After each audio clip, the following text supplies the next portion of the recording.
अखंडमंडलाकारं व्याप्तं येन चराचरं तत्पदं दर्शितं येन तस्मै श्री गुरवे नमः। तप्तानां तापनाशाय अर्थानाम् अर्थनाशिने अंधानां दृष्टिदात्रे च ज्ञानिनां सद्गुरवे नमः। गुरुप्रसादाची थोरी महिमा अशी श्रेष्ठ भारी, प्रसाद घेता चित स्वामीचा नाश होय षडरी कुचा। मी तू पण हा नुरे रे सुख अक्षयी घेई रे, सुख ब्रह्मानंद होय गगनी आनंद न माय। प्रसाद घेता चित स्वामीचा नाश होय षडरी पुचा। लक्ष्मण म्हणे घ्यावो जन्म मृत्यू चुकवाहो, लक्ष्मण म्हणे घ्यावो जन्म मृत्यू चुकवाहो। प्रसाद घेता चित स्वामीचा नाश होय षडरी पुचा। शिवहर शिवहर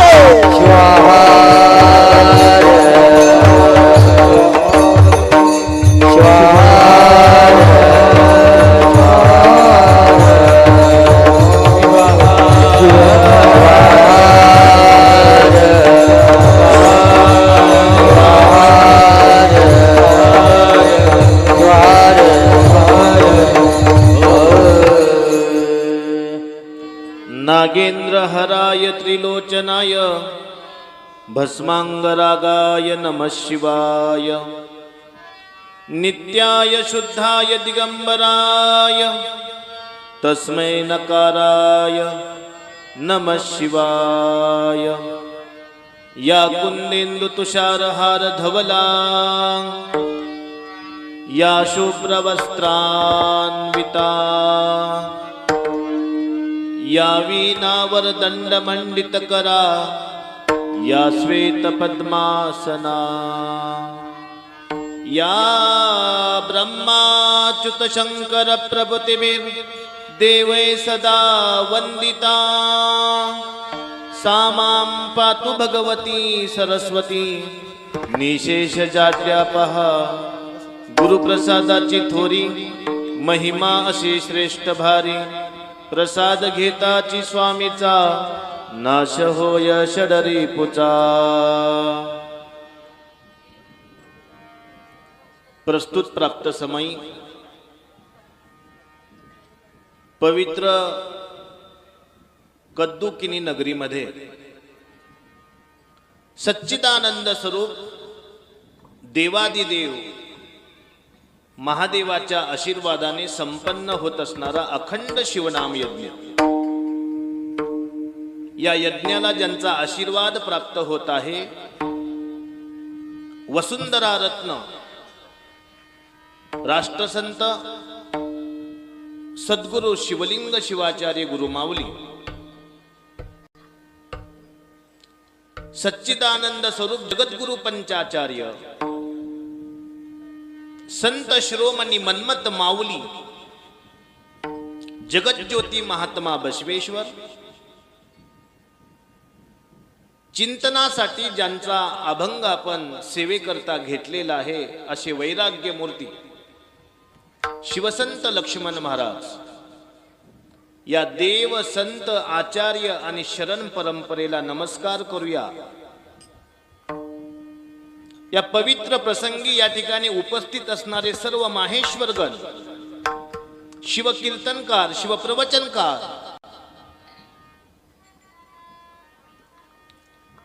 मृदंगाचार्य नीलकंठ, मृदंगाचार्य केदार,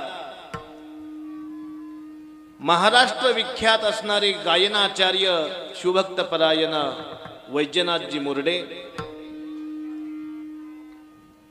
त्याचबरोबर शिवभक्त परायण जनार्दनजी बेंद्रीकर आणि परिसरातून आलेले सर्व गायक वादक मंडळी, आमचे विनेकरी, टाळकरी माता पिता बंधू आणि भगिनी श्रोते वर्ग आपल्या सर्वांच्या हृदयामध्ये असणारी आत्मशक्ती आहे त्या आत्मशक्तीला नमस्कार करतो आणि चिंतनाला चार्य करू प्रथमान पंचाचार्य करू प्रथमान पंचाचार्य करू प्रथमान पंचाचार्य करू प्रथमान पंचाचार्य करू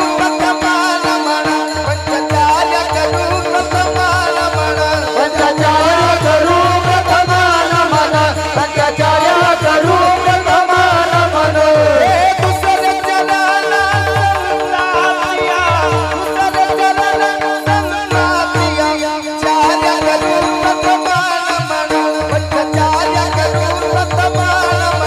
पंचाचार्य करू पंचाचार्य करू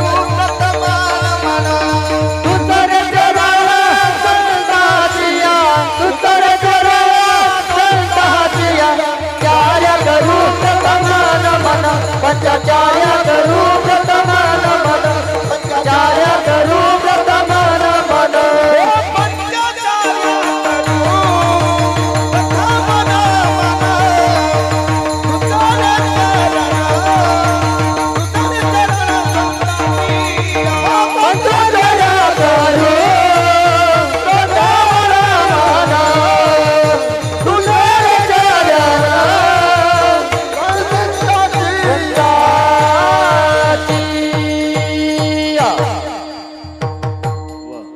पंचाचारा करू प्रथम नमन दुसरे चरण मन्मथादी।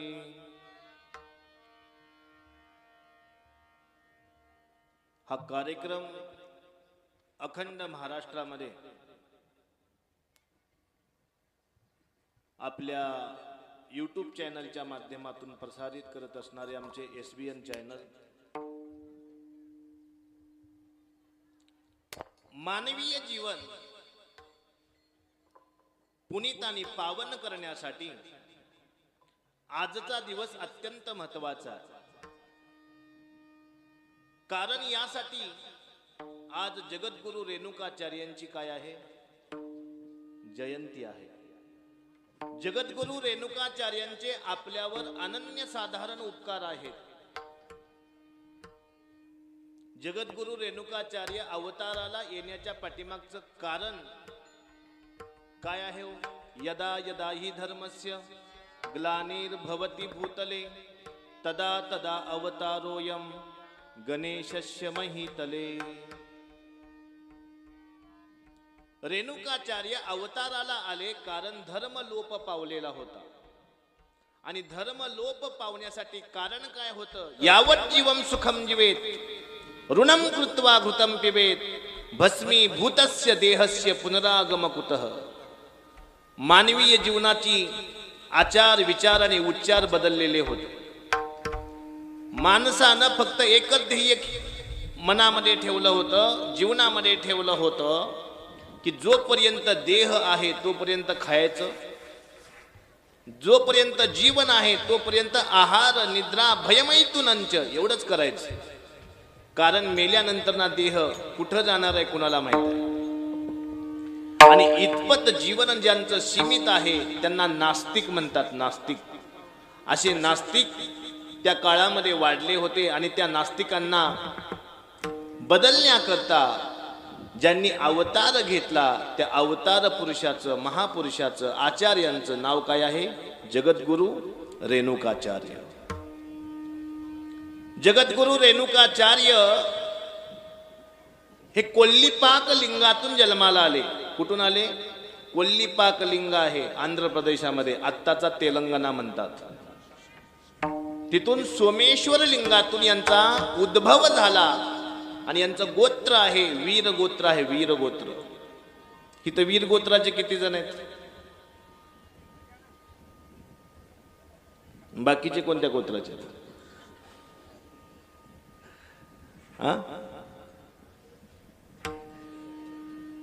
वीर गोत्र आहे।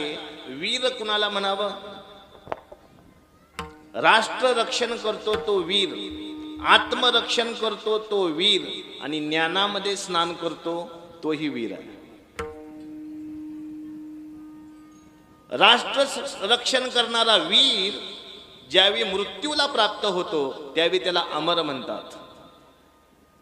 आणि ज्ञानमध्ये स्नान करणारा वीर ज्यावेळी मृत्यूला प्राप्त होतो त्यावेळी त्याला मोक्ष म्हणतात. आणि म्हणून वीरशैव सिद्धांताचा धर्मग्रंथ असणारा सिद्धांत शिखामणी ग्रंथ, त्या ग्रंथामध्ये सांगितलेलं आहे वी शब्द नोच्यते विद्या. काय सांगितलं?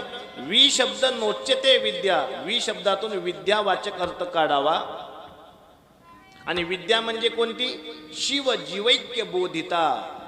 शिवाचं आणि जीवाचं ऐक्य साधणारी विद्या जगामध्ये कोणती आहे?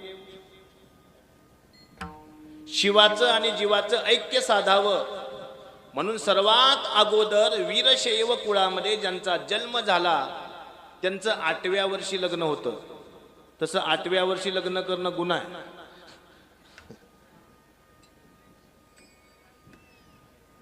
पण तो गुन्हा परमार्थामध्ये नाहीये, तो गुन्हा संसारातला. परमार्थामधला जो लग्न सोहळा आहे तो लग्न सोहळा कसा आहे पहा. माऊलींनी सांगितलेलं आहे की प्रत्येक जीवाचं लग्न 8व्या वर्षी झालं पाहिजे. आणि ते लग्न देहाचं आणि लिंगाचं होतं. कशाचं लग्न होतं? देहाचं आणि लिंगाचं लग्न. लग्न या शब्दाचा अर्थ काय होतो? लग्न या शब्दाचा अर्थ आहे समोरल्या रूपाला, समोरल्या स्वरूपाला आणि समोरल्या तत्वाला विवेक चक्षुनं पाहणं. आपण कोणत्या चक्षुनं पाहतो? ज्ञान चक्षुनं पाहणं, भक्तीच्या चक्षुनं पाहणं, वैराग्याच्या चक्षुनं पाहणं. म्हणजे आपल्याला ते लिंग तत्व कळतं. आणि त्या लिंग तत्वाची महत्ता सांगण्यासाठी ज्यांचा अवतार झाला त्यांचं नाव आहे रेणुकाचार्य.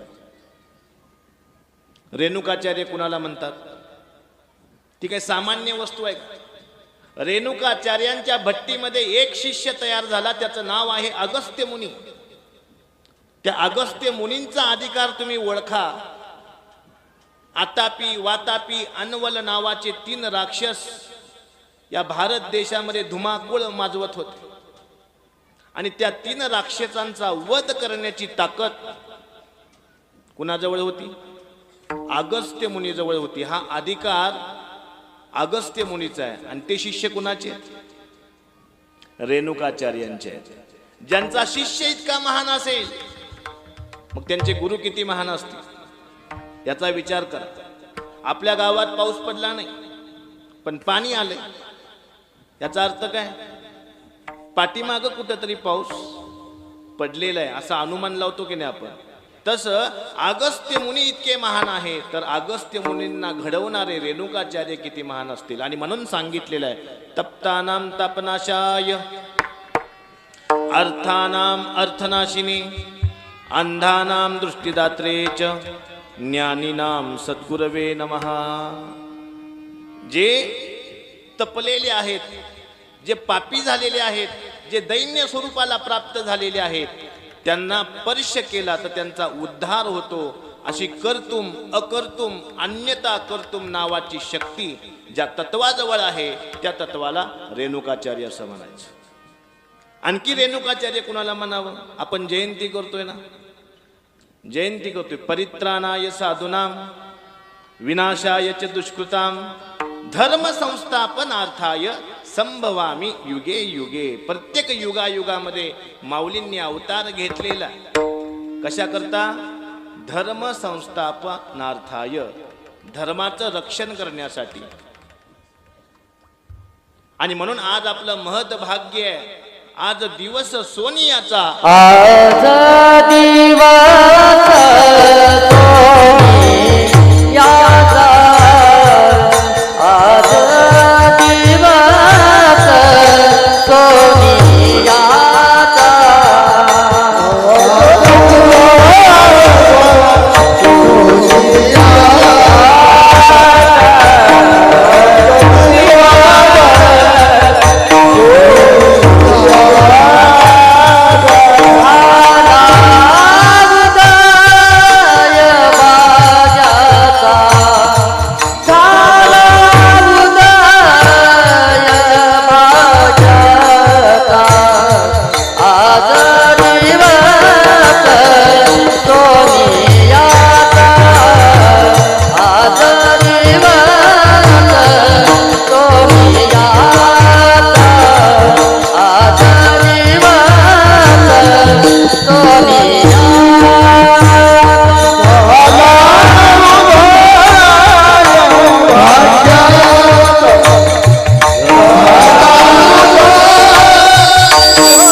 भाग्याचा किती भाग्य आपलं. एक तर रेणुकाचार्य जयंती, पहिलं भाग्य. दुसरं भाग्य काय, आपल्या सप्त्याला 50 वर्ष पूर्ण झालेली आहेत. आणि 50 वर्ष पूर्ण झाली की त्याला सोन्याचा दिवस म्हणतात. म्हणून आज दिवस सोनियाचा, झाला उदय भाग्याचा. तरी सुद्धा काही फुलं घरातच बसलेत. सोन्याचा दिवस आलेला आहे, पण ते पाहण्यासाठी डोळे लागतात, चामाचे नाहीत, ज्ञानाचे. आणि ज्यांचे ज्ञानाचे डोळे नसतील ते मंडपाच्या बाहेरच फिरायलेत. त्यासाठी सुद्धा भाग्यच लागतं. कारण यदिसा ललना वसती हृदये व जपक व तपक का समाधी गती हे. माणसाच्या हृदयामध्ये विषयांचं आवरण तयार झालं. ती कुलर आणखी जरा मागं घेता का, सगळी तोंडातच हवा आली माझ्या. शिवहर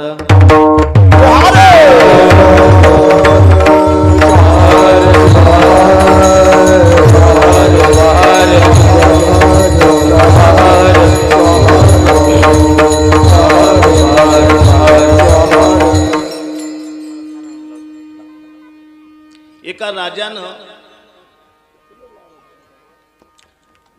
त्याच्या राजनगरीमध्ये राहणाऱ्या व्यक्तीला सांगितलं, अशी शेळी घेऊन ये म्हणले. तिनं काहीच खाल्लं नाही पाहिजे. काय सांगितलं, अशी शेळी घेऊन ये, तिनं काहीच खाल्लं नाही पाहिजे. ते व्यक्ती हुशार होता. त्यानं शेळी घेतली, जंगलामध्ये गेला आणि ती शेळी चरायला लागली की तोंडवा मारायचा. काय करायचा, चरायला लागली की तोंडवा मारायचा. शेळीला सवय झाली, खायला लागले की मालक मारल्याशिवाय राहत नाही.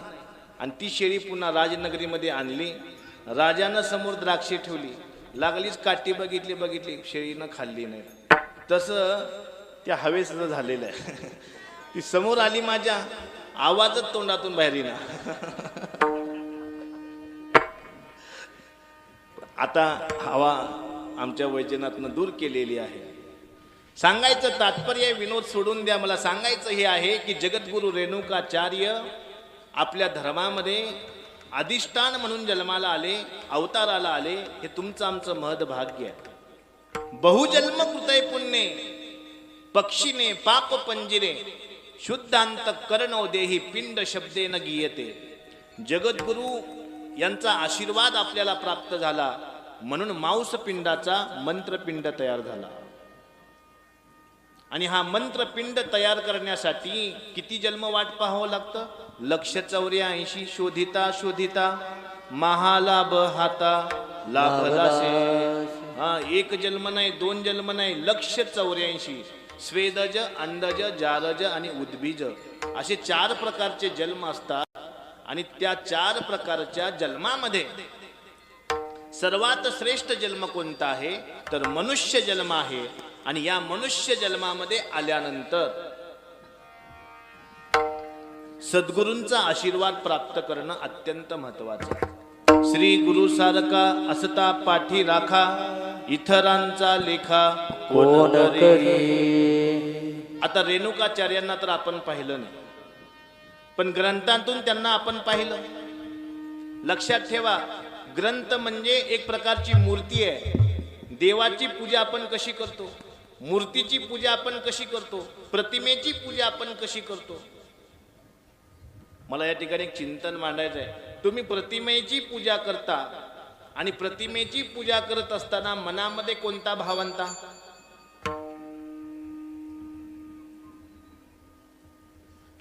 प्रतिमेची पूजा करत असताना प्रतिमेमध्ये असणारं प्रतिमेय जर आपल्याला लक्षात येत नसेल तर पूजा व्यर्थ आहे. प्रतिमेयाचा भाव अंतःकरणामध्ये जन्माला आला पाहिजे. एक जण मला भेटला आणि म्हणला, महाराज 40 वर्ष पारायण करतोय पण अजून एक ओवी कळाली नाही. काय म्हणाले, 40 वर्ष झालं पारायण करतोय, अजून एक ओवी कळाली नाही. कारण काय सांगा. म्हणलं कारण सोपं आहे. काय कारण आहे, फक्त तोंडानं उच्चार केलास आणि डोळ्यानं पाहिलीस, म्हणजे याच्या व्यतिरिक्त काहीच केलं नाहीस. डोळ्यांनी ओवीला पाहणं आणि तोंडांनी उच्चार करणं कनिष्ठ पारायण आहे. कनिष्ठ पारायण, खालच्या लेवलचं पारायण आहे, काहीच कामाचं नाही. अशी पारायण करणारी मंडळी असतात ना, फक्त नाश्ता आणि याचीच वाट बघतात. आपण कशात बसतोय बघा. मध्यम पारायण सांगितलेलं आहे. डोळ्यानं ओवी पाहायची, तोंडानं ओवीचा उच्चार करायचा आणि बुद्धीमध्ये अर्थ जन्माला यायला पाहिजे. ह्याला काय म्हणायचं? मध्यम पारायण. आणि उत्तम पारायण कोणतं? डोळ्यानं ओवी पाहायची, तोंडानं उच्चार करायचा, बुद्धीनं अर्थ काढायचा आणि मनामध्ये भाव जन्माला आला पाहिजे. ह्याला काय म्हणायचं? उत्तम पारायण. आणि ही उत्तम पारायण करत करत आपण किती वर्ष गाठली? 50 वर्ष घातली. म्हणून आज दिवस सोनियाचा झाला उदय भाग्याचा. याकरता सोन्याचा दिवस आहे. आणि काही जणांनी वाचली आणि काही जणांनी ऐकली. बरोबर आहे, वाचली काही जणांनी ऐकली. का ऐकावी? तर वस्तूची प्राप्ती होते. श्रवण मनन निदिध्यासे साक्षात वस्तू भेटे विश्वासी. वस्तूची प्राप्ती करायची असेल तर श्रवण करावं लागेल. आणि श्रवण कशाचं करावं? यानं त्याचा पाय वडला आणि त्यानं त्याचा पाय वडला. हेच जास्त आजकाल कानावे आले. ही विटंबना आहे धर्माची. ही विटंबना कुठेतरी थांबली पाहिजे. आणि त्याकरता अशा महापुरुषांचा अवतार युगानुयुग आपल्या भारत देशामध्ये होत असतो. मला सांगायचं इतकंच आहे, वस्तूची प्राप्ती करण्यासाठी काय करावं लागतं पहा. ज्यावेळी आपण माऊलींचं दर्शन घेतो त्यावेळी एक वस्तू सांगितलेली आहे. तोची ज्ञान विज्ञानदायक, तोची सर्व धर्माची सहाय्यक, तोची सर्व धर्माचा नायक, तया सद्गुरुशी नमो आता. सद्गुरु तत्व म्हणजे सामान्य तत्व नाही. ज्ञानाचा सागर म्हणजे सद्गुरु आहे. धर्माचा नायक म्हणजे, धर्माचा सहाय्यक म्हणजे सद्गुरु आहे. तीर्थाचा नायक म्हणजे सद्गुरु आहे. अहो, प्रयागराज या ठिकाणी तीर्थ आहे, पण खोली गेल्यानंतर ना बुडून जाण्याची शक्यता आहे. आज कद्दू किनी नगरीमध्ये ज्ञानतीर्थाचं स्नान करत आहात तुम्ही, ज्ञानतीर्थाचं. आणि या ज्ञानतीर्थामध्ये तुम्ही जर स्नान केलात तर परिणाम काय आहे? तर काय सांगितलं? पुनरपि जननम पुनरपि मरणम पुनरपि जननी जठरे शयनम. जाणं आणि येणं ज्या ज्ञानातून थांबलं जातं असं ज्ञान देणारं तत्व म्हणजे जगद्गुरु रेणुकाचार्य आहेत. विषयाच्या ठिकाणी उदासीनता तयार झाली पाहिजे. वैराग्यमूर्ती शिवसंत लक्ष्मण महाराज एका ठिकाणी सांगतात, मन्मथ प्रिय शिवाप्रती त्याची पाहुनिया भक्ती. मन्मथ माऊलींचा भक्ती प्रसाद भगवान शिवाला इतका आवडला, पार्वतीला मनातून बाहेर काढलं. आणि मन्मथ स्वामीची स्थापना जगामध्ये सर्वात अगोदर कुणी केली असेल तर भगवान शंकरांनी केलेली आहे. कुठं? हृदयामध्ये. रत्ने कल्पितमासनम हिमजले स्नानम च दिव्यांबरम नाना रत्न विभूषितम मृगमदा मोदांकितम चंदनम. आपण हृदयामध्ये कुणाला ठेवतो? प्रिय असणाऱ्या व्यक्तीला. बरोबर आहे. आणि आपल्याला जास्त प्रिय कोण आहे? माणसाला जास्तीत जास्त प्रिय असणाऱ्या 3 गोष्टी आहेत. कोणत्या? एक मालक प्रिय असतो. बरोबर आहे. एक मालक प्रिय असतो, त्यानंतर पुत्र प्रिय असतो, आणि त्यानंतर ना पत्नी प्रिय असते. आणि जर जीवन वाचलं असतं धर्मप्रिय. पण कद्दुकिनीमध्ये अपवाद आहे. आज मालक प्रिय जरी असला तर मालकाचं ऐकलं नाही कोणी. पुत्र प्रिय जरी असला तर पुत्राचं ऐकलं नाही कोणी. बायको प्रिय जरी असली तर बायकोचं ऐकलं नाही कोणी. सगळेजण मंडपामध्ये येऊन बसलेत. कशासाठी? तुम्ही धर्मप्रिय आहात. धर्मप्रिय. धर्मप्रिय माणसानं झालं पाहिजे. आणि धर्मप्रियता वाढणं इतकं सोपं नाहीये. धर्मप्रियता वाढण्यासाठी त्या पद्धतीचे संस्कार असावे लागतात. आणि म्हणून या गावातल्या माता ज्या आहेत ना, अत्यंत संस्कारी आहेत. मातृदेवो भव. म्हणून आमच्या वेदांनी सांगितलं, मंदिरात जा अथवा न जा, पण आईच्या चरणावर मात्र नित्य जा.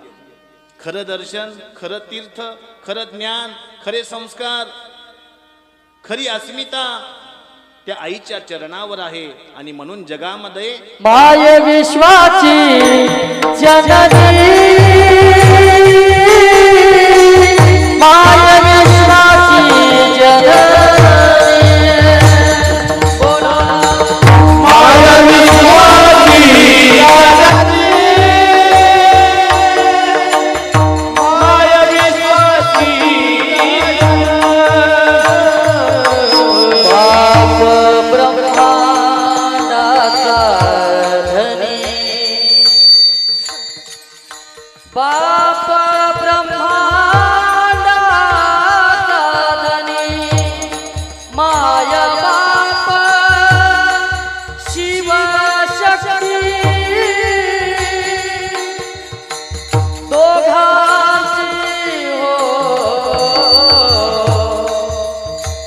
करा भक्ती, माय विश्वाची जननी, बाप ब्रह्मांडाचा धनी, माय विश्वाची जननी, बाप ब्रह्मांडाचा,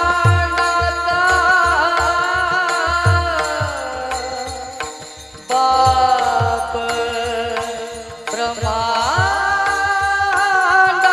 धनी, माय विश्वाची जननी, हो माय विश्वाची जननी, माय विश्वाची जननी, माय विश्वाची जननी, माय विश्वाची जननी, बाप ब्रह्मांडाचा धनी, माय विश्वाची जननी,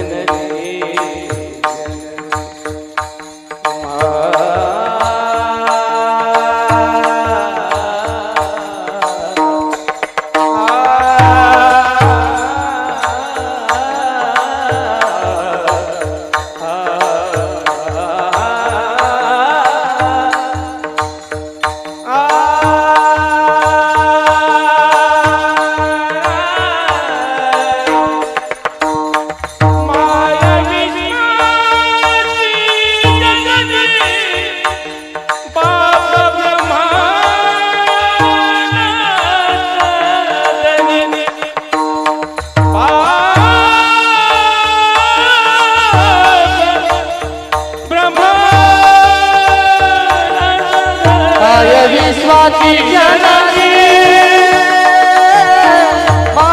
विश्वाची जननी, माय विश्वाची जननी, माय विश्वाची जननी,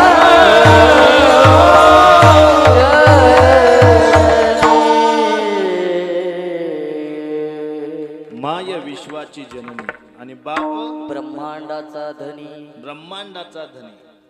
आणि आमचा बाप कोण आहे? जगद्गुरु रेणुकाचार्य आहे. कारण हे ज्या कुळामध्ये जन्माला आले ते कुळ अत्यंत पवित्र आहे. पवित्र ते कुळ वीरशैव वंशी आणि पावन जगाशी करीत असे. जगाला पावन करण्यासाठी जगद्गुरु रेणुकाचार्य कोणत्या कुळामध्ये जन्माला आले? वीरशैव कुळामध्ये. वीरशैव कुळामध्ये. वीरशैव कुणाला म्हणावं? विरोधरहितम शैवम वीरशैवम. जो कोणत्याही धर्माचा संप्रदायाचा विरोध करत नाही, जो कोणत्याही जातीचा विरोध करत नाही आणि स्वधर्मानं वागतो, त्याचं नाव काय आहे? वीरशैव आहे. अशा कुळामध्ये ज्यांचा जन्म झाला त्यांचं नाव आहे जगद्गुरु रेणुकाचार्य. रेणुकाचार्य, रेणुकाचार्य म्हणजे एक दृष्टी आहे. माणसाला दृष्टी देणारं तत्व म्हणजे रेणुकाचार्य आहे. आज जगद्गुरु रेणुकाचार्य नसते तर भक्त माहेश्वर प्रसादी प्राणलिंगी शरण आणि ऐक्य ही षटस्थल तत्व आपल्याला कळाली असती का? आज जगद्गुरु रेणुकाचार्य नसते तर शिवाचार, लिंगाचार, सदाचार, भृत्याचार आणि गणाचार ही पंच आचार तत्व आपल्याला कळाली असती का? मग हे उपकार कुणाचे आहेत? हे उपकार कुणाचे आहेत?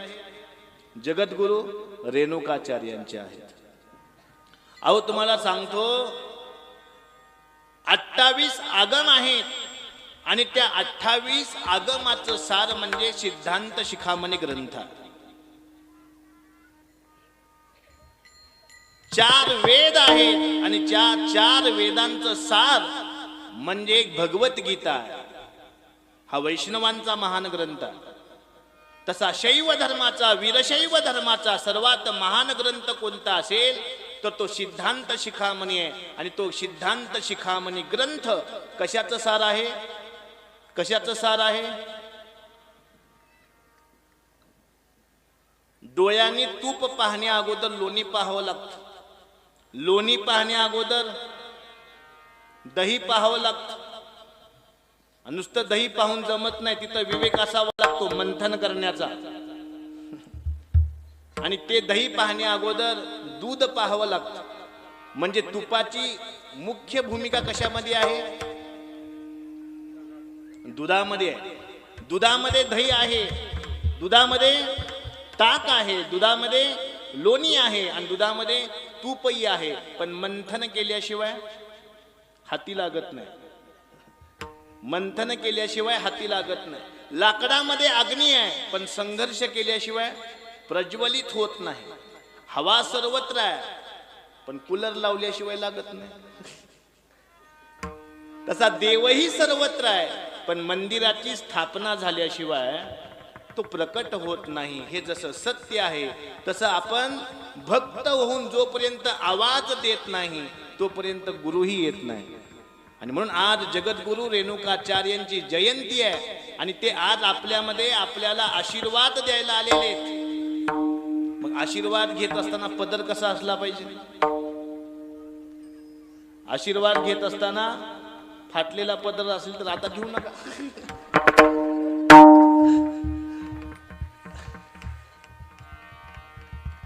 ये रे माझ्या मागल्या आणि ताककन्या चांगल्या असं सांगितलं गेलेलं आहे. असतो आपला तो विषय नाही. मला सांगायचं काय आहे पहा. ज्या पद्धतीनं लाकडामध्ये अग्नी आहे पण घर्षण केल्याशिवाय प्रकट होत नाही. बीजामध्ये अंकुर आहे पण पेरल्याशिवाय अंकुरित होत नाही. तसा देव सर्वत्र आहे, भक्ती केल्याशिवाय तो आपल्याला जाणता येत नाही. आणि त्या भक्तीचं दर्शन देणारं तत्व म्हणजे जगद्गुरु रेणुकाचार्य. जगद्गुरु रेणुकाचार्य कोण आहेत आणखीन चिंतन करू आणि 5 मिनिटांमध्ये फुलं टाकू. शिवहर शिवहर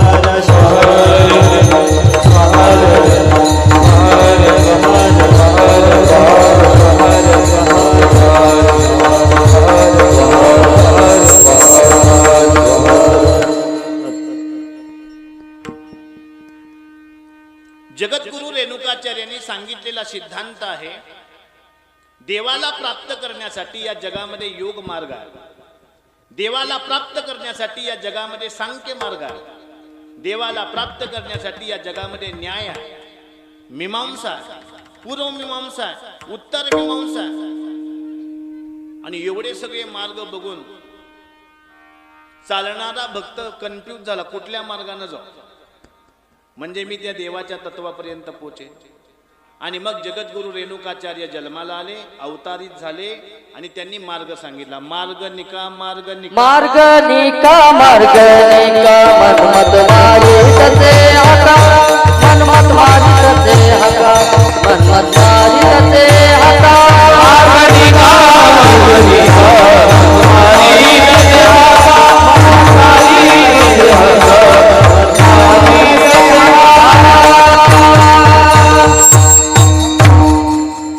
हका मार्ग निका मनमत मारितसे हाका. मनमत माऊली आपल्याला सांगत आहेत हा मार्ग निका म्हणजे मोकळा आहे. या मार्गावर बाधा नाही, या मार्गावर या. पण या मार्गावर कोण येते? सांगितलं या रे लहान थोर या रे लहाना थोरा बोलते याची गाडी नरा येथे साधाना विस्तारा लगे तुझ्या सायासे यारे लहाना थोर भरते याची नारी नर येथे साधन विस्तार नरके कोण्याचा याची या रे लहान थोर भलते याते नारी नर. या ठिकाणी जगद्गुरु रेणुकाचार्यांनी जो ज्ञानमार्ग सांगितला त्या ज्ञानमार्गावर येण्याचा अधिकार सर्वांना आहे आणि म्हणून ज्ञानमार्ग आपण प्राप्त केला पाहिजे. शांततेमध्ये वाटा, बोलायची गरज नाही. कुठं शांत राहू माणसाला कळालं की तो पास झाला. आपण नापास व्हायला आलो नाही, पास होण्यासाठी आलोय. आणि म्हणून माणसानं शांतता राखावी. शांती हे धर्माचं पहिलं लक्षण आहे. दया हे धर्माचं दुसरं लक्षण आहे. आणि क्षमा हे धर्माचं तिसरं लक्षण आहे. आणि ही 3 लक्षणं ज्यांच्यामध्ये दिसतात तो आमच्याकरता देव आहे. शिवहर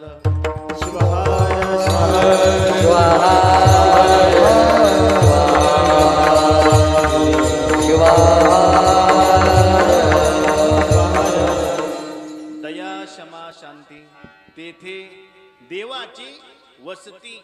देवाची वस्ती कुठं आहे? धनवंताच्या घरी नाही. देवाची वस्ती काय लय मोठा आमदार आहे म्हणून त्याच्या घरी आहे नाही. देवाची वस्ती कुठं आहे? दया क्षमा शांती तेथे देवाची वस्ती.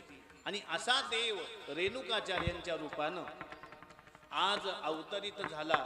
आणि आज अवतार झाल्यामुळं आज दिवस अगदी आनंदाचा आनंदाचा दिवस आहे. हा आनंद शब्दामध्ये लिहिता येणार नाही. या आनंदाला सरस्वती माता जरी लिहायला बसली तर कागद पृथ्वीला केला, समुद्राची शाही केली, अखंड जंगलाला लेखणी केली, तरी सुद्धा गुरुचं गुण लिहायला सरस्वती माता कमी पडली. तुम्ही आम्ही कुठल्या पासंगाला लागणार? तुम्ही आम्ही सुद्धा कुठल्या पासंगाला लागू शकत नाही. आणि म्हणून जगद्गुरूंचं वर्णन, संतांचं वर्णन, सद्गुरूंचं वर्णन हे अनन्य साधारण असतं. आणि आज अशा भक्ती, ज्ञान आणि कर्माला जगाला प्रदान करणाऱ्या तत्वाची जयंती आहे म्हणून आपलं महद भाग्य आहे. मी ज्ञान कसं आहे रेणुकाचार्यांचं सांगत होतो तुम्हाला. ज्ञान जगाला मिळावं याकरता जगद्गुरूंनी आपल्याला संस्कार सांगितला. दीक्षा नावाचा संस्कार सांगितला. आणि दीक्षा म्हणजे काय? दीक्षा शब्दाचा अर्थ सांगितलाय. दीयते परमज्ञानम क्षीयते पाशबंधनम.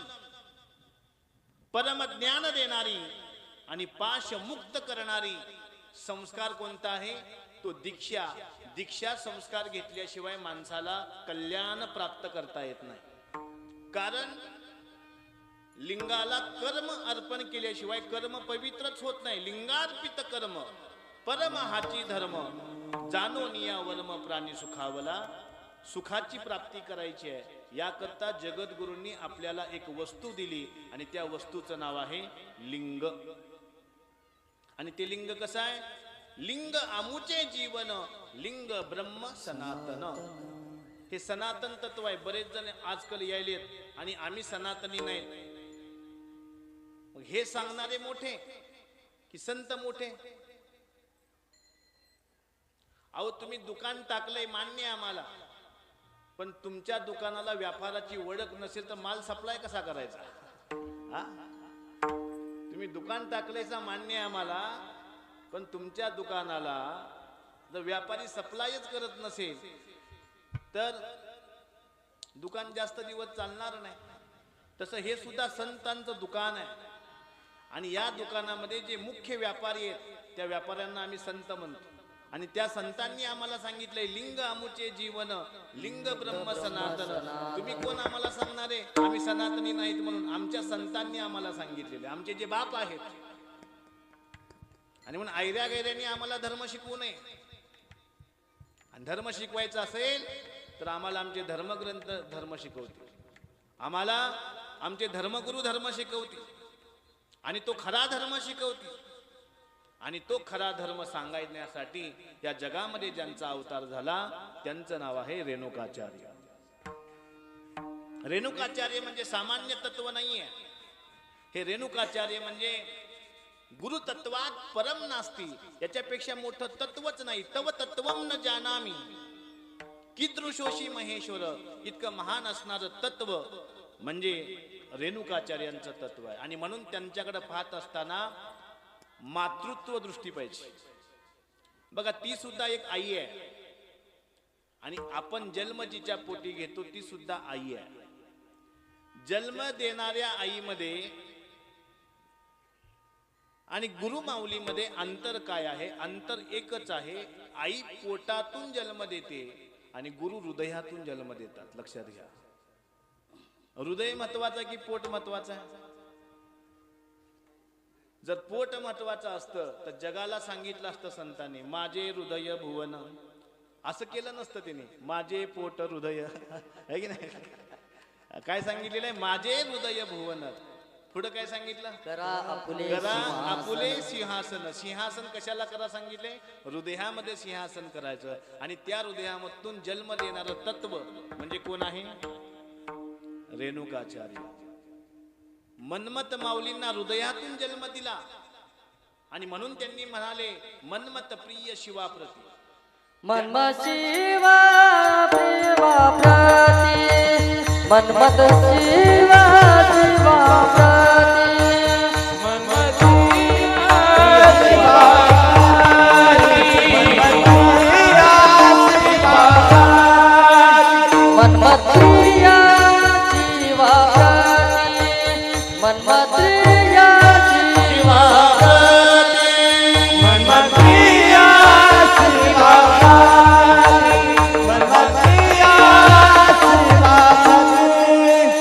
हो त्याची पाहोनिया भक्ती, त्याची पाहोनिया भक्ती, मन्मथ प्रिया शिवा प्रती, मन्मथ प्रिया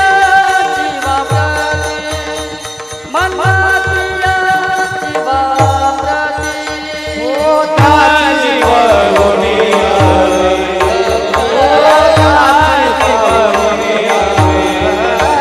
मन्मथ प्रिया शिवा प्रती.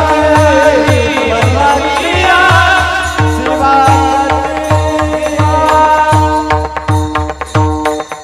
मन्मथ प्रिय शिवाप्रती त्याची पाहोनिया भक्ती. आणि असे भगवान शिवाचे अंश असणारे जगद्गुरु रेणुकाचार्य अवताराला आले. महाराज अवताराला आले आणि त्यांचा जसा अवतार पाहिला, रेणुकाचार्य ज्या दिवशी अवताराला आले आणि त्यांचा अवतार पाहिल्या पाहिल्या काय दिसलं? भारी भस्म लिंगगळा, शोभे रुद्राक्षांच्या माळा, मुखी मंत्र पंचाक्षर, धन्य धन्य ते शरीर.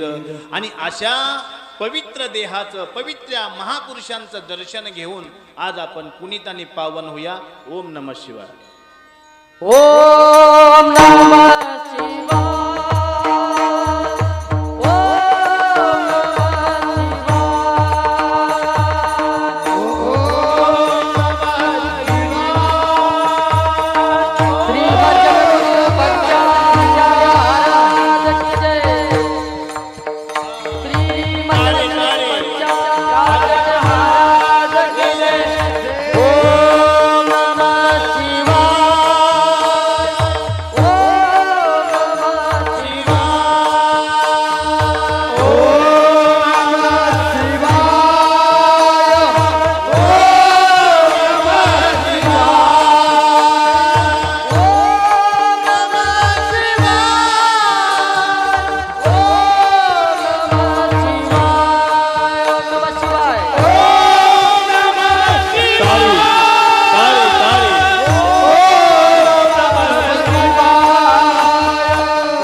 6 आंधळे हत्तीला पकडलं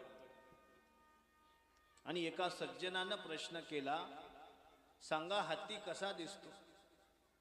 ज्यानं शेपटीला पकडलं त्यानं सांगितलं हत्ती बांबू सारखा. ज्यानं पायाला पकडलं त्यांनी सांगितलं हत्ती पिलर सारखा. ज्यानं सोंडेला पकडलं त्यांनी सांगितलं हत्ती पाईप सारखा. ज्यांनी कानाला पकडलं त्यांनी सांगितलं सुपासारखा. ज्यांनी पाठीला पकडलं त्यांनी सांगितलं डोंगरासारखा. मग हत्ती कसा आहे? होय टाळकरी बंधू, हत्ती कसा आहे? हत्ती शेपटी सारखा आहे, सोंडे सारखा आहे. सांगितलं कुणी? हे सांगितलं कुणी? आंधळ्यांनी सांगितलं. पण हत्ती तसा आहे का? त्या आंधळ्यांना ज्ञानांजन लावण्यासाठी ज्यांचा अवतार झाला ते रेणुकाचार्य.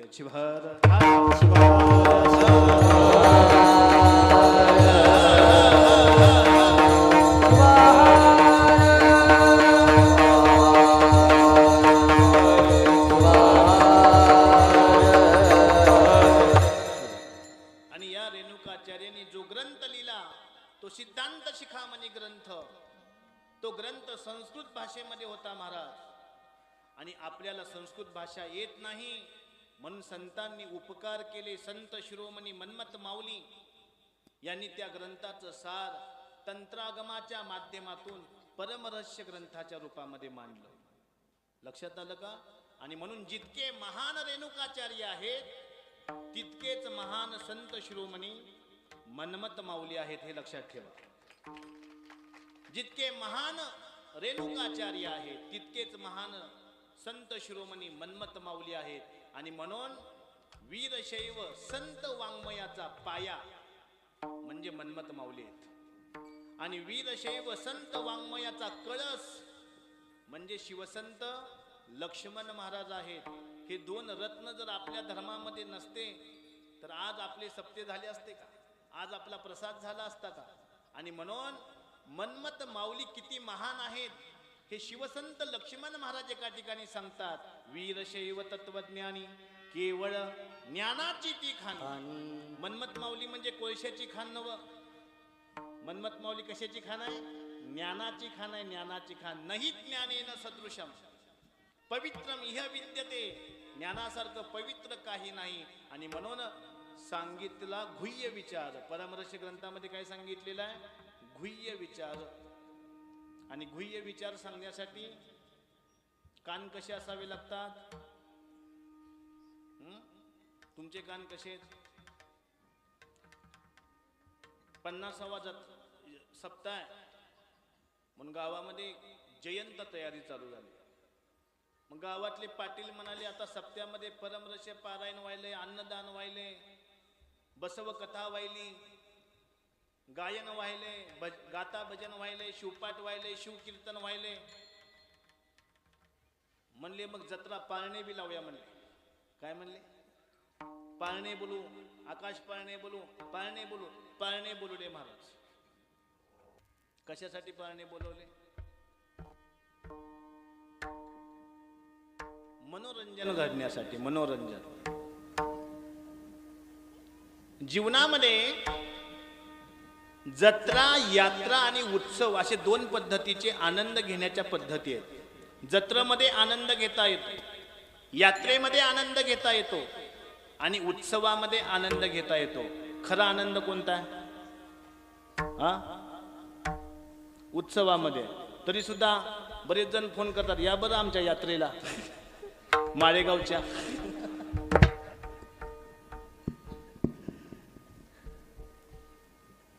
या बरं आमच्या जत्रेला. कोण असं म्हणतं का या बरं आमच्या उत्सवाला? पण आमचा 50वा जो अखंड शिवनाम यज्ञ चालू आहे या उत्सवाला या म्हणलं पाहिजे. हा उत्सव आहे, ही यात्रा नाहीये, ही जत्रा नाहीये. हा काय आहे? उत्सव आहे. कारण जत्रा म्हणलं की तिथं हौशी आणि नवशे येतात. लक्षात घ्या. जत्रा म्हणलं की हौशी आणि नवशाची प्राप्ती आहे. यात्रा म्हणलं या आणि जा.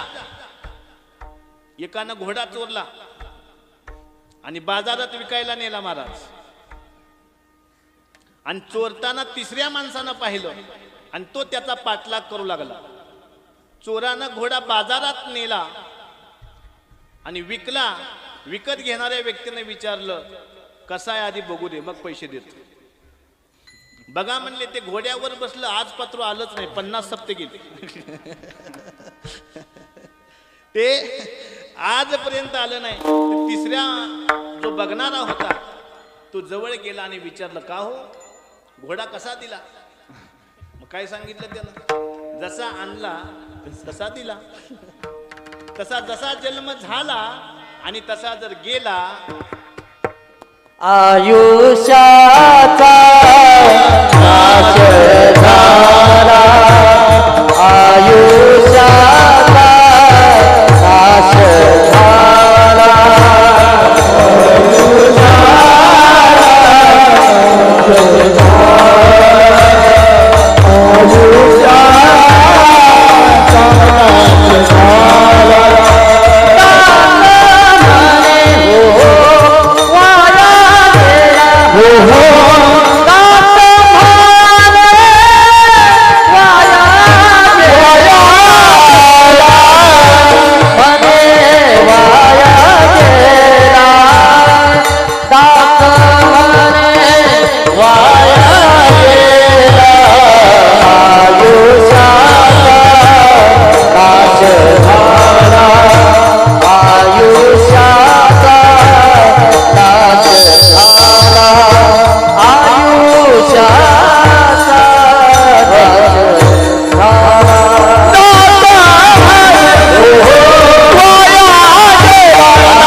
आयुष्याचा नाश झाला आणि दास मने वाया गेला.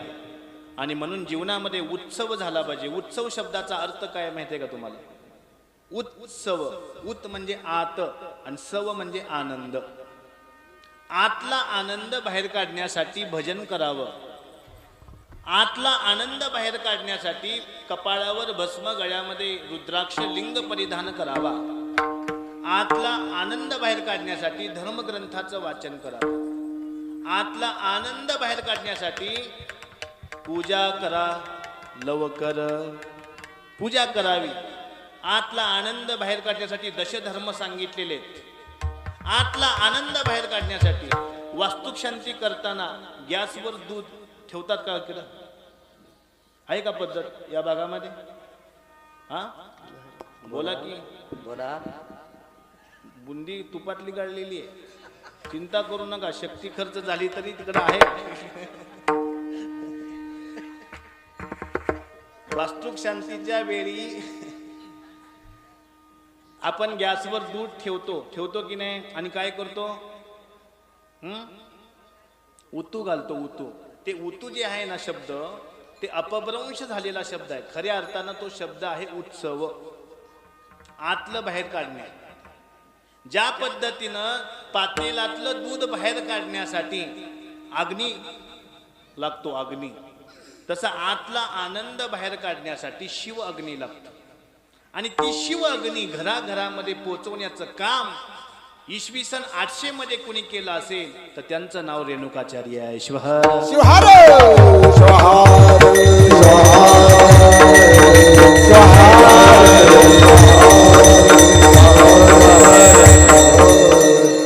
किती भाग्य आहे बघा. इसवी सन 800 या काळामध्ये ज्यांचा अवतार झाला त्यांना रेणुकाचार्य म्हणतात. इसवी सन 1200 शतमानामध्ये ज्यांचा अवतार झाला त्यांना महात्मा बसवेश्वर म्हणतात. इसवी सन 1600 मध्ये ज्यांचा अवतार झाला त्यांना मन्मथ माऊली म्हणतात आणि इसवी सन आता ज्यामध्ये ज्यांचा जन्म झाला त्यांना अहमदपूरकर आप्पा म्हणतात. बघा 400 वर्षामध्ये एक एक रत्न आपल्याला या धर्मानं दिलेले आहे, भगवान शिवानं दिलेले आहे. मग त्यांचे उपकार कसे फेडावे हो? काय सांगू मी माझ्या स्वामीचा उपकार, थोरावणी थोर केले मज. एवढा मोठा उपकार त्यांनी आपल्यावर केलेला आहे आणि म्हणून त्यांचा प्रसाद आज घ्यावा. अभंगाचं पहिलं गुरु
गुरुप्रसादाची थोरी महिमा असे श्रेष्ठ भारी. सद्गुरूंचा प्रसाद आपल्याला प्राप्त झालेला आहे आणि म्हणून म्हणलं इसवी सन 800 मध्ये ज्यांचा प्रसाद मिळाला त्यांचं नाव रेणुकाचार्य. 1200 शतमानामध्ये ज्यांचा प्रसाद मिळाला त्यांचं नाव महात्मा बसवेश्वर. 16व्या शतमानामध्ये ज्यांचा प्रसाद मिळाला त्यांचं नाव मन्मथ माऊली आणि या कलियुगामध्ये ज्यांचा प्रसाद मिळाला त्यांचं नाव राष्ट्रसंत शिवलिंग शिवाजी. अन्नदान काय केलं ना की सप्त्यामध्ये केलंय की 2 टाइम आहे म्हणा. मग जरा मोठ्यानं बोला की हा. मनी मन्मथ स्वामी महाराज की हात वर करा, हात वर करा. महाराज की जय. आणि म्हणून सांगायचंय पहा, प्रत्येक अवतारामध्ये किती वर्षाचं अंतर आहे? 400 वर्षाचा आहे प्रत्येक अवतारामध्ये. आणि या अवताराने आपल्याला कोणकोणता प्रसाद दिला याचं थोडं चिंतन करू. याचं थोडं आवाज सेटिंग कर की रे. असा कसा आवाज ठेवला शिवहर.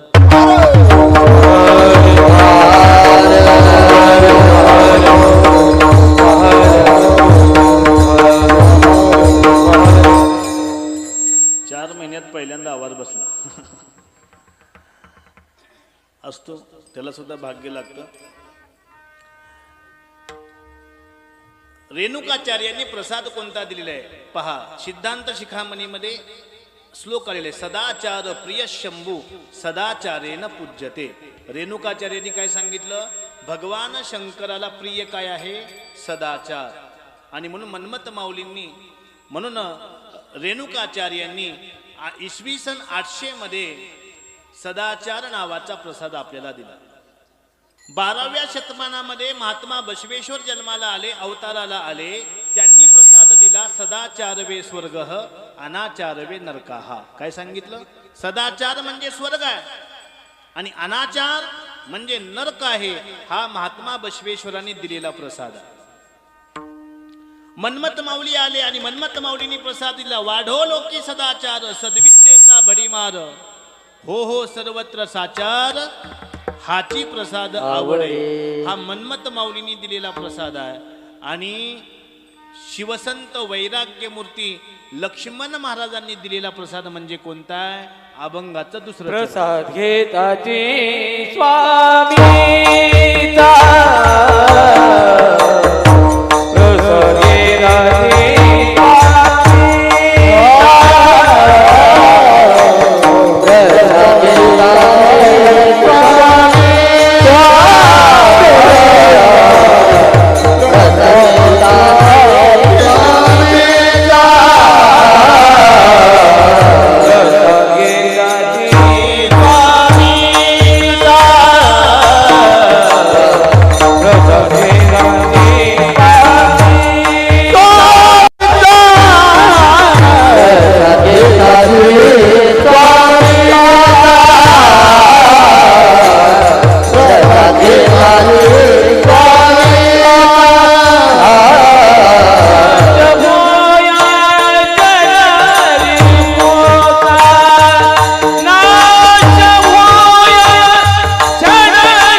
प्रसाद घेताची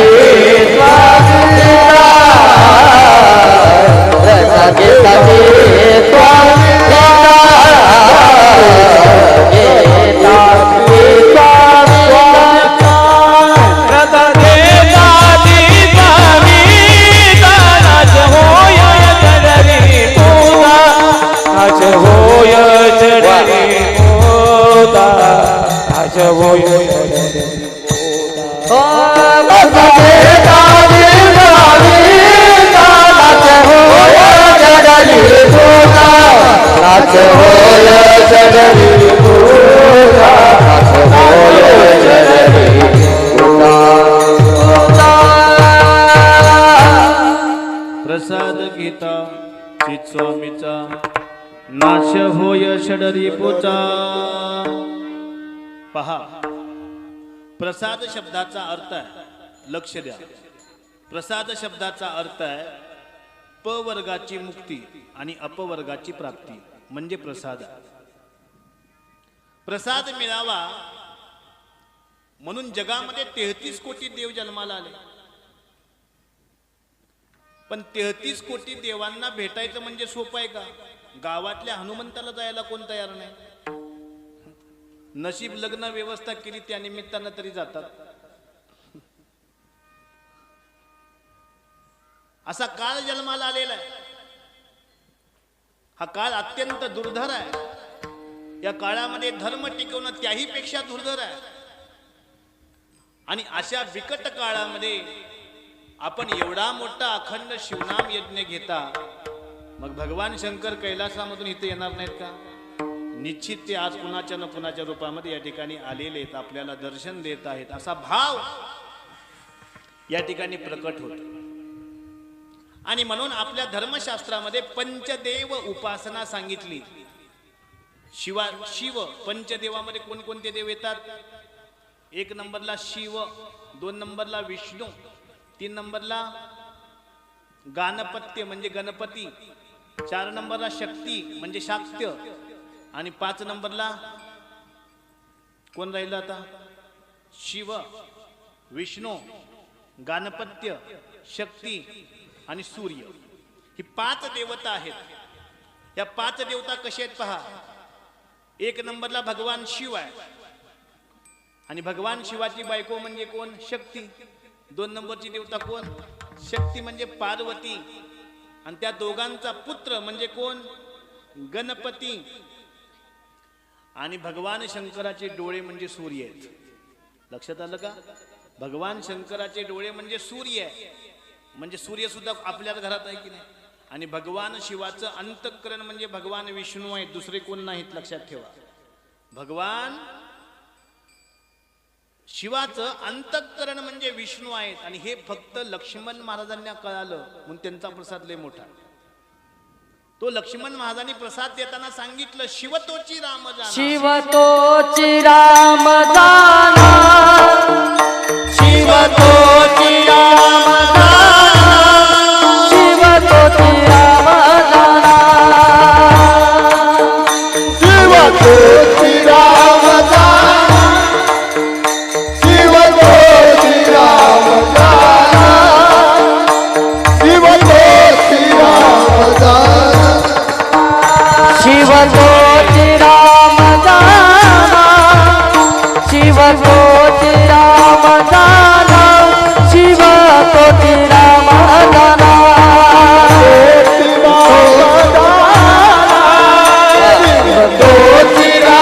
जाना, शिवतोची राम जाना,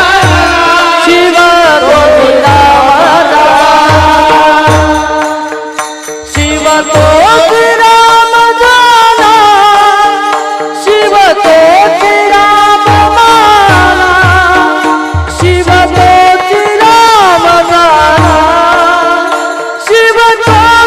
राम माना, शिवतोची राम माना, शिवतोची राम जाना,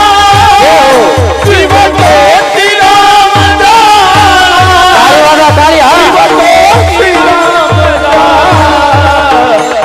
शिवतोची राम जाना,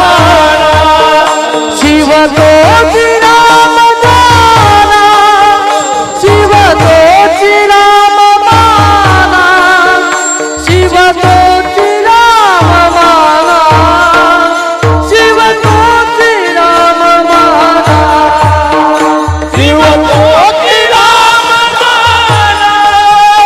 शिवतोची राम जाना, शिवतोची राम जाना, शिवतोची राम जाना, चिट्ठी न कोई संदेश, जाने वो कौन जाने कहाँ तुम चले गए, इस दिल पे लगा के जाने वो कौन जाने कहाँ तुम चले गए, चिट्ठी न कोई संदेश, जाने वो कौन जाने जहाँ तुम चले गए, जहाँ तुम चले गए, शिवतोची राम जाना, शिवतोची राम जाना, शिवतोची राम जाना, शिवतोची राम माना, शिवतोची राम जाना, शिवतोची राम जाना, शिवतोची राम जाना, शिवतोची राम जाना, शिव तोची राम जाना, राम तोची शिव माना. किती सुंदर अद्वैत प्रसाद माऊलींनी आपल्याला दिलेला आहे पहा. लक्ष्मण महाराज जर आपल्या धर्मामध्ये जन्माला आले नसते तर आपला कळस अजून अधुरा राहिला असता. लक्षात ठेवा, लक्ष्मण महाराजांनी सांगितलं की द्वैतातून दुःखाची प्राप्ती आहे आणि अद्वैतातून आनंदाची प्राप्ती आहे. आणि ते आनंद देणारं तत्व म्हणजे शिव आणि राम आहे. रामाचं अंतःकरण म्हणजे शिव आहे आणि शिवाचं अंतःकरण म्हणजे राम आहे. म्हणजे एकमेकामध्ये अंतरच नाही. आणि हे सांगण्यासाठी पंढरीमध्ये विठ्ठल आले आणि मस्तकावर शिवलिंग घेतलं आणि जगाला सांगितलं आमच्यामध्ये भेद नाही, पण आमची पूजा करतात ना त्यांच्यामध्ये मात्र भेद आहे म्हणजे. ते मात्र आयुष्यभर आडवा आणि उभंच करत बसले. आणि म्हणून अद्वैताची प्राप्ती. या ठिकाणी बघा किती जण टाळ घेऊन उभा आहेत, त्याच्यामुळं आपल्या सप्त्यातला विटाळ गेलेला आहे. आहे की नाही? टाळ म्हणजे काय? जो विटाळ घालवतो त्याला टाळ म्हणावं. आणि त्या टाळाला बाजू किती आहेत? त्या टाळाला बाजू किती आहेत? 2 आहेत. टाळाला बाजू जरी 2 असल्या तर आवाज मात्र एक आहे. मृदंगाला बाजू 2 आहेत पण आवाज एक आहे. आमचे व्यंकटी ठोटे पेटीला स्वर किती आहेत? 7 पण आवाज मात्र एक आहे. गायक किती आले त्या ठिकाणी बघा? 10 ते 15 गायक आहेत पण सगळ्यांचा आवाज मात्र एक आहे. तसं एक म्हणजे देव आहे आणि 2 म्हणजे दुःख आहे. आणि त्या दुःखातून मुक्त व्हायचं असेल तर काय करावं? अभंगाचं 3रं मितुपन्न मितुपन्न मितुपन्न हरे हो मितुपन्न मितुपन्न मितुपन्न हरे हो मितुपन मितुपन मितुपन हानावरे हो मितुपन मितुपन मितुपन हानावरे हो हो मितुपन्न मितुपन्न हरे मितुपन्न मितुपन्न हरे हो मितुपन मितुपन मितुपन हानावरे हो मितुपन मितुपन मितुपन हानावरे हरे तुका अंतरी घेरे तुका अंतरी घेरे हो मितुपन्न मितुपन्न मितुपन्न हरे हो मितुपन्न मितुपन्न मितुपन्न हरे मितुपन्न मितुपन्न मितुपन्न हरे हो मितुपन हानावरे तुका अंतरी घेरे मितुपन हानावरे तुका अंतरी घेरे हो मितुपन मितुपन मितुपन हानावरे हो मितुपन मितुपन मितुपन हानावरे मितुपन हानावरे मितुपन मितुपन मितुपन हानावरे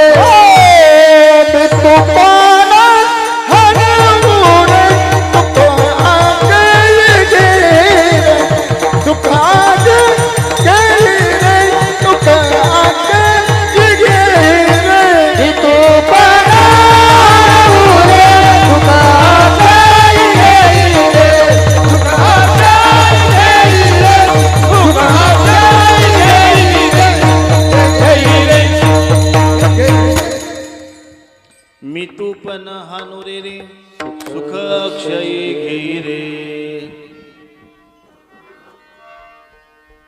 मी आणि तू विसरले जयाचे चित्त पार्था तोची संन्यासी जाण. मी आणि तू पणा विसरण्यासाठी अनंत जन्म घ्यावे लागतात. पण भगवान शिवांनी सांगितलेलं आहे. एका गावामध्ये गेलो आणि सूर्याला अर्घ्य द्या म्हणलं म्हणजे तुमचा आत्मविश्वास वाढेल. ते म्हणले आम्ही शिव सोडून कुणाचीच पूजा करत नाही. मग आता सूर्य कोण आहे? सूर्य कोण आहे? भगवान शिवाचा नेत्र आहे सूर्य म्हणजे. आणि सूर्य जर भगवान शिवाचा नेत्र असेल मग त्याची पूजा करू नये.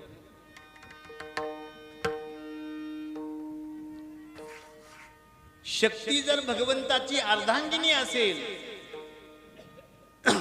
तर नवरात्र करू नये.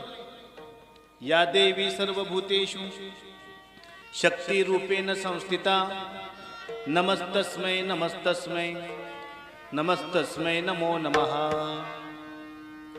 शक्ती म्हणजे भगवान शिवाची कोण आहे? अर्धांगिनी आहे.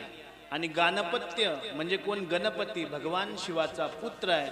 जगामध्ये एक वेळ माणूस बायकोला सोडून देईल पण पुत्राला सोडतो का? बरोबर आहे की नाही? एक वेळ माणूस मिळाल्यावर बायकोला सोडेल पण पुत्राला सोडणार नाही. आणि तो पुत्र म्हणजे कोण आहे? गणपती. आणि ती गणपती ज्ञानाची देवता आहे, सामान्य देवता नाही आहे. आणि म्हणून मितूपणा गेला की सर्व एक आहे. जे जे दिशे दृष्टी पुढे ते अवघे शिवरूप गाडे. हा खऱ्या अर्थानं प्रसाद आहे. पण हे एक वेळ धरणी मातेला कळालं नाही. ज्या धरणी मातेवर आपण बसलोय तिला एकदा मीपणा आला आणि ती म्हणू लागली मै बडी मै बडी मै बडी.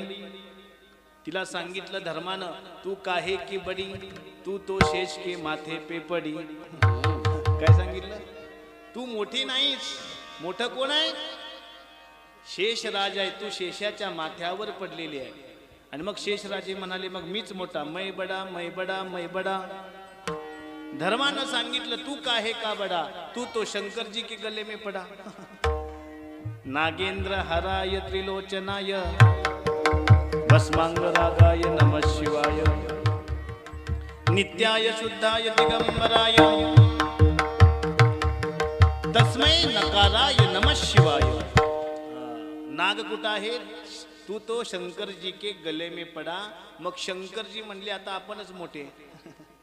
शंकरांना सुद्धा सांगितलं तुम्ही सुद्धा मोठे नाहीत. शंकरजी म्हणू लागले मै बडा मै बडा मै बडा. शंकरजींना सांगितलं तुम्ही सुद्धा मोठे नाहीत. तुमचं आत्मलिंग रावणानं नेले म्हणले. कुणी नेले? रावणानं नेले आत्मलिंग. शंकरजी सुद्धा शांत बसले. मग रावण म्हणला मीच मोठा आहे. मग रावण म्हणू लागला मै बडा मै बडा मै बडा. रावणाला सुद्धा सांगितलं तू काहे का बडा, तू तो रामजी के एक बाण से उडा. रामजी के म्हणजे रामाच्या एका बाणानं तुझा नाश झाला, तू कशाचा मोठा आहेस? मग प्रभू रामचंद्र म्हणाले आता मीच मोठा. मै बडा मै बडा मै बडा. प्रभू रामचंद्राला सुद्धा सांगितलं तू काहे का बडा, तू तो हनुमान जी के हृदय में पडा. सगळ्यामध्ये मोठं कोण आहे? सगळ्यामध्ये मोठं कोण आहे?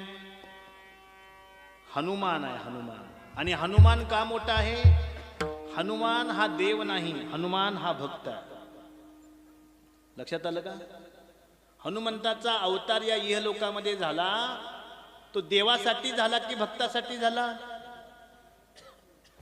हनुमंतांनी भक्ती केली, दास्य भक्ती. आज हजारो गावं आम्ही फिरतो, गावामध्ये कुठल्या महादेवाचं मंदिर नाही, कुठल्या गावामध्ये दत्ताचं मंदिर नाही, कुठल्या गावामध्ये विष्णूचं मंदिर नाही, कुठल्या गावामध्ये देवीचं मंदिर नाही, कुठल्या गावामध्ये गणपतीचं मंदिर नाही, पण हनुमंताचं मंदिर नाही असं गाव आहे का? सांगा ना. हनुमंताचं मंदिर नाही असं गाव नाही. त्याच्या पाठीमागचं कारण आहे हनुमंतानं दास्य भक्ती केली. आपण कोणती भक्ती करतोय? आपण दासीची भक्ती करतोय, दास्याची भक्ती करत नाही. दास्य भक्ती करणं म्हणजे इतकं सोपं नाही. दास्य भक्ती हनुमंतानं केली म्हणून लंकेवर विजय प्राप्त झाल्यावर दिव्य तुझी राम भक्ती, दिव्य तुझी काया, बालपणी गेला ते तो सूर्याला धराया धराया. तुझी राम भक्ती, धन्य तुझी काया, बालपणी गेला होता सूर्याला धराया. दिव्य तुझी राम भक्ती, धन्य तुझी काया, बालपणी गेला ते तो सूर्याला धराया धराया. तुझे तुझी राम भक्ती, धन्य तुझी काया, बालपणी गेला होता सूर्याला धराया. आदरली ही धरली, हर धरले आसमान, एक मुखाने बोला बोला जय जय हनुमान.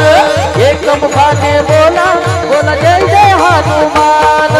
एक मुखाने बोला बोला जय जय हनुमान. एक मुखाने बोला बोला जय जय हनुमान. मग देवानी प्रश्न केला की सर्वांमध्ये मोठं कोण आहे? तर एका ग्रंथामध्ये लिहून ठेवलेलं आहे भगवान से भगवान से भक्त न बडे कह गए संत सुजान. देवाही पेक्षा श्रेष्ठ कोण आहे? तर भक्ती करणारे भक्त आहे. आणि म्हणून 50व्या सप्त्याच्या निमित्तानं आलेले भक्त तुम्ही देवापेक्षा श्रेष्ठ आहात. हे मी नाही सांगत, महात्मा बसवेश्वरांनी सांगितलेलं आहे. माझ्यासारखा लहान कोणी नाही आणि शिवभक्तापेक्षा मोठा कोणी नाही, हे महात्मा बसवेश्वरांचं वचन आहे. आणि त्या सत्याला तुम्ही साक्ष दिलात. नुसती साक्ष नाही, कुणी अन्नदान दिलं, कुणी धनाचं दान दिलं, कुणी ग्रंथदान दिले, कुणी रक्तदान दिलं, कुणी त्या दस्त्या दान दिल्या, कुणी स्मृतिचिन्ह दान दिलं, हा, कुणी गायनाची सेवा केली, कुणी कीर्तनाची सेवा केली, कुणी टाळी वाजवण्याची सेवा केली, कुणी पावली खेळण्याची सेवा केली, कुणी कथा ऐकण्याची सेवा केली. एकानं तर काहीच केलं नाही, पण पंक्तीला चुकला नाही. त्याला सुद्धा धन्यवाद आहे. आहेत काय असे?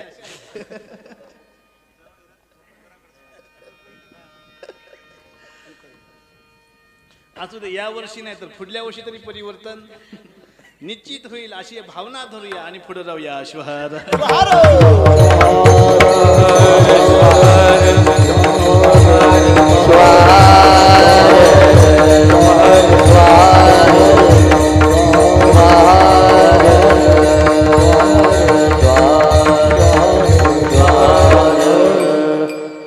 अशा पद्धतीचा आनंद आज कद्दुकिनी नगरीमध्ये संपन्न होत आहे. आणि आज या ठिकाणी रेणुकाचार्यांची जयंती आहे. हे महत्वाचं. आपण ज्यांची जयंती करतोय ते सामान्य तत्व नाहीये. ज्यावेळी आपण सिद्धांत शिखामणी ग्रंथ वाचतो त्या ग्रंथामध्ये आलेला एक श्लोक आहे. जगद्गुरु रेणुकाचार्य सांगतात, ब्रह्मानंद प्राप्त करायचा असेल तर आपल्याजवळ ज्ञानाची कुऱ्हाड पाहिजे. ब्रह्मानंद प्राप्त करायचा असेल तर संत म्हणतात आपल्याजवळ ज्ञानाचा बाण पाहिजे. ब्रह्मानंद प्राप्त करायचा असेल तर संतांनी सांगितलं आपल्याजवळ भक्तीचं धनुष्य असायला हवं. ब्रह्मानंद प्राप्त करायचा असेल तर आपल्याजवळ वैराग्याची दोरी असायला पाहिजे. याचा अर्थ काय होतो? ब्रह्मानंद प्राप्त करण्यासाठी भक्तीचं धनुष्य, वैराग्याची दोरी आणि ज्ञानाचा बाण आपल्याजवळ असेल तर ज्ञानबाण सोडी देवावरी. आणि तो बाण सोडण्याचा अधिकार भक्तांना आहे. आणि ते भक्त कसे आहेत ते विचारायचं असेल तर लक्ष्मण महाराजांना विचारा. मनमत प्रिय शिवाप्रती त्याची पाहुनिया भक्ती. भक्ती पाहायचं असेल, भक्ती पाहायची असेल तर मनमत माऊलींच्याकडे पाहावं. वैराग्य पाहायचं असेल तर लक्ष्मण महाराजांच्याकडे पाहावं. आणि ज्ञान पाहायचं असेल तर रेणुकाचार्यांच्याकडे पाहावं. शिवहार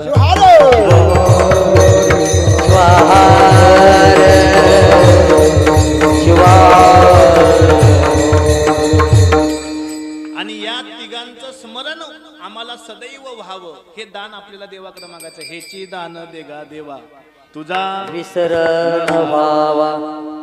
देवाचा विसर, संतांचा विसर नसावा. आणि म्हणून मन्मथ स्वामीला विसरला म्हणजे जीवन संपलं. लक्ष्मण महाराजांना विसरलो म्हणजे जीवन संपलं. रेणुकाचार्यांना विसरलो म्हणजे जीवन संपलं महाराज. आणि म्हणून आम्ही जीवन संपवणारे नाहीत, आम्ही जीवन देवाला अर्पण करणारे आहोत. आम्ही काय करणारे आहोत? देवाला अर्पण करणारं जीवन आमचं आहे. दर्पण रूप दाखवतं आणि अर्पण स्वरूप दाखवतं. काय चिंतन आहे? दर्पण रूपाचं दर्शन देतं, दर्पण रूप दर्शन देतं आणि अर्पण स्वरूपाचं दर्शन देतं. अर्पण करणारे संत आहेत, अर्पण करणारे जगद्गुरु आहेत, अर्पण करणारे रेणुकाचार्य आहेत आणि रूप पाहणारे आपण आहोत. रूप महत्वाचं आहे की गुण महत्वाचं आहे? कद्दुकिनीमध्ये बोला. मी सकाळीच ऐकलं, जर माणसाची शुगर कमी करायची असेल तर कद्दूचं पाणी प्यावं म्हणा.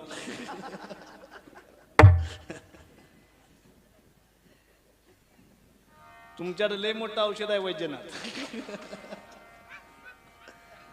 80% लोक शुगरनं त्रस्त आहे आणि तुमच्या गावाचंच नाव आहे कद्दू. की नाही? आहे की नाही? विनोदाचा भाग सोडून द्या. माझा विषय काय होता बरं? माझा विषय असा होता की मनमत माऊली म्हणजे भक्तीचं प्रमाण आहे, लक्ष्मण माऊली म्हणजे वैराग्याचं प्रमाण आहे आणि रेणुकाचार्य म्हणजे ज्ञानाचं प्रमाण आहे. आणि या तिघांचं समीकरण एकत्र ज्यांच्या जीवनामध्ये आलं त्यांच्या जीवनामध्ये ब्रह्मानंद आहे, अभंग सुख ब्रह्मानंदी होया. सुख ब्रह्मानंदी होया. सुख ब्रह्मानंदी होया.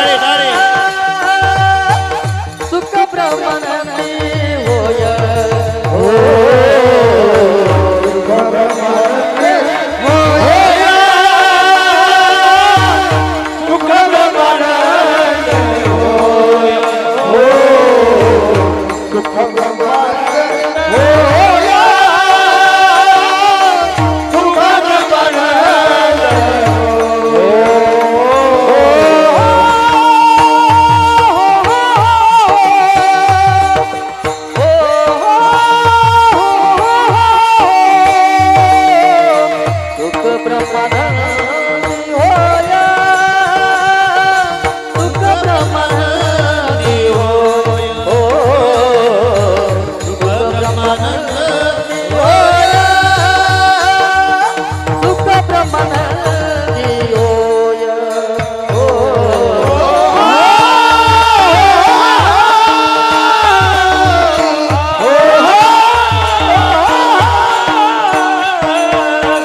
सुख ब्रह्मानंद होया सुख ब्रह्मानंद होया हो सुख ब्रह्मानंद होया सुख ब्रह्मानंद होया सुख ब्रह्मानंदी होय गगनी आनंद नामय सुख ब्रह्मानंदी होय गगनी आनंद नामय सुख ब्रह्मानंदी होय गगनी आनंद नामय सुख ब्रह्मानंदी होय सुख ब्रह्मानंदी होय सुख ब्रह्मानंदी होय सुख ब्रह्मानंदी होय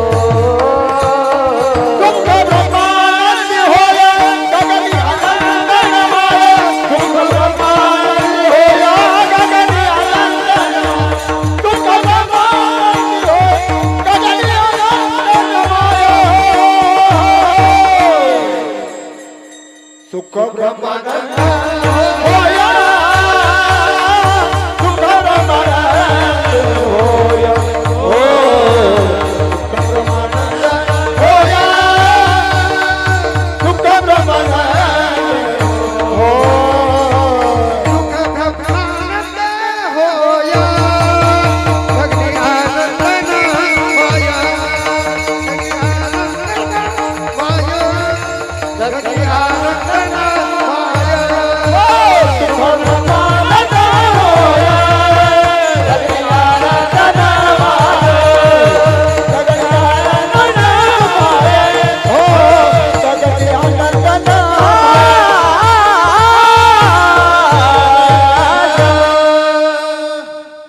सुख ब्रह्मानंद होय गगनी आनंदनमय.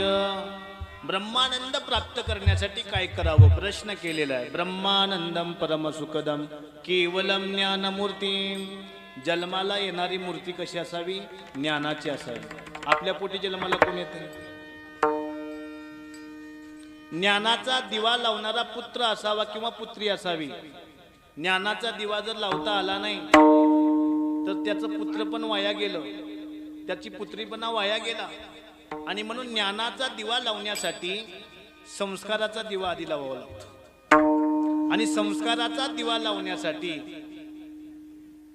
5वी दिवशी सटवी येते म्हणे. आणि त्यावेळी त्या बाळाला लिंग दाखवायचा असतो. किती जण दाखवतात? आणि तो लिंग दुकानातला नसतो. तो लिंग गर्भामध्ये 8 महिन्याचं बाळ असताना गर्भदीक्षा घेतली जाते. आणि त्या गर्भदीक्षेच्या वेळेला तो लिंग आईला दिला जातो. आणि त्याच लिंगाचं दर्शन त्या बाळाला 5व्या दिवशी देतात. आणि त्या लिंगाला पाहून सटवीला वाकडं तिकडं लिहायचा अधिकार नाही. सरळच लिहावं लागतं. कारण लिंग म्हणजे ब्रह्मांडाचा मालक आहे ना. आता ब्रह्मांडाच्या साधारण गावामध्ये पोलीस आला तर माणूस कसा सरळ चालतो? चालतो की नाही? साधारण पोलीस आला तर सरळ चालतो. आणि तो तर ब्रह्मांडाचा मालक आहे, त्याच्या समोर वाकडं लिहायची सटवीची ताकद आहे का? आणि म्हणून 8व्या महिन्यामध्ये लिंग दीक्षा घेतली पाहिजे. 5व्या दिवशी तोच लिंग त्या बाळाला दर्शन दिलं पाहिजे. त्याच लिंगाचं धारण त्या बालकाला वयाच्या 8व्या वर्षी केलं पाहिजे, तर धर्म पालन होतं. आणि असा धर्म जे पालन करतात ना, त्यांच्या घरामध्ये ज्ञानाची मूर्ती जन्माला येते.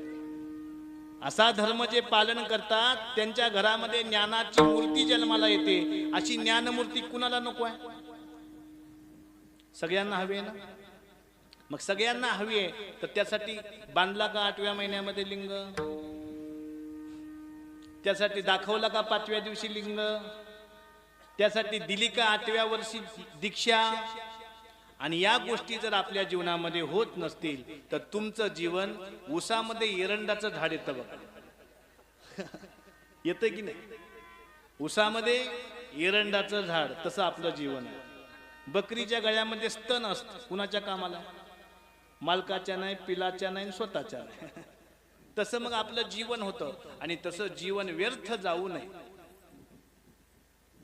अहो सिंहासन सोन्याचं आहे, पण त्याच्यावर बेंडकी बसली तर करणार काय? हा सांगा की.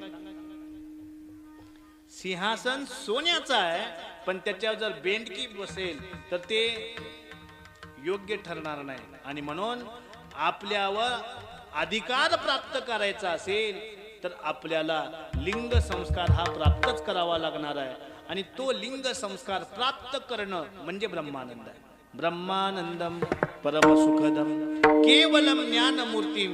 आणि अशा पद्धतीचा संस्कारांना देणारा सप्ताह आज कद्दुकिनी नगरीमध्ये संपन्न झालेला आहे. या कीर्तनासाठी आमचे हडवतीचे स्वामी आलेले आहेत, आमचे सावरगावचे खंदारे मामा आलेले आहेत, आमचे अनेक अहमदपूरची काही मंडळी या ठिकाणी दिसते मला, आणखी कुर्याची मंडळी दिसते, शिवपूजी, आणखीन कुठल्या गावची मंडळी आलेली आहेत.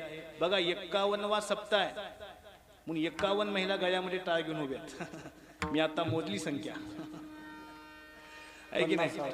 त्यांच्यासाठी टाळी वाजवा. कीर्तनामध्ये टाळ वाजवायला मिळणं म्हणजे भाग्य लागतं. 51 महिला सप्त्यामध्ये टाळ वाजवतात, माझं भाग्य आहे. एवढे टाळकरी भेटणं म्हणजे सोपं आहे काय? सोपं नाही. विनेकरी भेटना महाराज.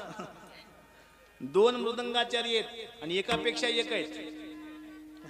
एक सोन आहे तर एक हिरा आहे की नाही? असे मृदंगाचार्य आहेत, त्यांच्याकरता सुद्धा टाळ्या वाजवा. 7 दिवसामध्ये ज्यांनी अन्नदान दिलं त्यांच्याकरता टाळ्या वाजवा एकदा. 7 दिवसामध्ये ज्यांनी कीर्तन केली त्यांच्याकरता टाळ्या वाजवा.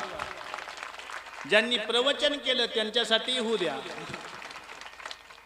आणि ज्यांनी गायन केलं सुंदर, मग त्यामध्ये आमचे वैजनाथराव असतील, जनार्दन असतील, आणखी आमची सर्व ही मंडळी, गायक मंडळी, त्यांच्याकरता सुद्धा जोरदार टाळ्या वाजवा. आणि आमची कद्दुकिनी कशी आहे अख्ख्या महाराष्ट्राला कळाली पाहिजे, याकरता या ठिकाणी चॅनल आले. कोणतं चॅनल आले?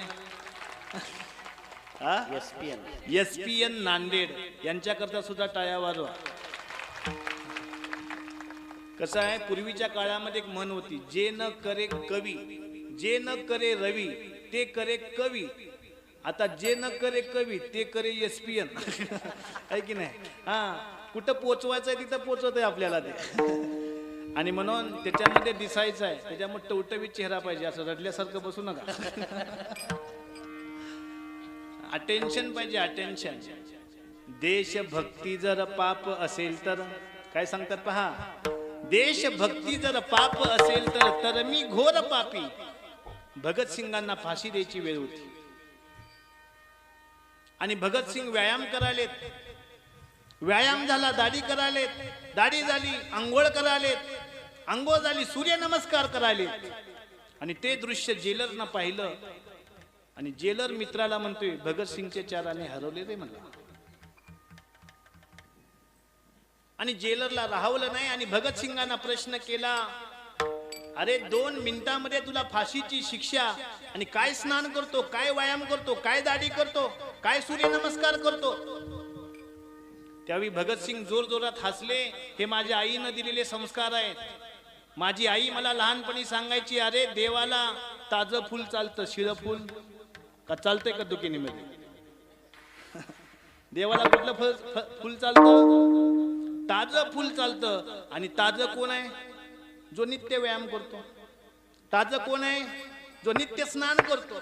ताजं कोण आहे? जो नित्य सूर्य नमस्कार करतो. आणि ताजं कोण आहे? जो नित्य देशभक्ती आणि धर्मभक्ती करतो.